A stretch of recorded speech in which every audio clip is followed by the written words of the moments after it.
This channel does not promote any violent, harmful, or illegal activities. All content provided by this channel is meant for an educational purpose only.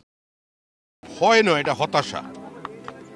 Trinamool কংগ্রেসের কর্মীরা যে লুটে অভ্যস্ত হয়ে গিয়েছিল, তাদের লাইফস্টাইল যেখানে পৌঁছে গিয়েছিল, ইজি মানি যেভাবে গোটা সমাজকে একটা খোলা বাজার বানিয়ে দিয়েছিল, সেটা শেষ হতে চলেছে।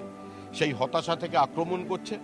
বিহারের এত বড় হাই ভোল্টেজ নির্বাচনে কোনো রক্তপাত নেই, কোনো বুথ দখল নেই, কোনো বাইক বাহিনী নেই, কোনো থান কাপড় বিতরণ নেই, কোনো বুথ দখলের অভিযোগ নেই।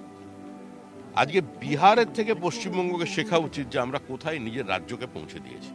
দেখুন, তৃণমূল চলে যাচ্ছে, তৃণমূল চলে যাবে, কারণ মানুষ বুঝে গিয়েছেন সাম্প্রতিক ঘটনা প্রভাব থেকে যে শুধুমাত্র মৃত voter, double entry, triple entry voter দিয়ে, ফেক ভোটার দিয়ে, বাংলাদেশি মুসলিম অনুপ্রবেশকারী দিয়ে, রোহিঙ্গাদের দিয়ে নির্বাচন যদি করে, আগামী দিনে পশ্চিমবঙ্গের ক্ষমতা তাদের হাতে চলে যাবে। রাজনীতি সচেতন মানুষ তৃণমূলের এই রাজনীতির বিরুদ্ধে তাদের ঔদ্ধত্যকে 2026 সালে বাজেয়াপ্ত করবে।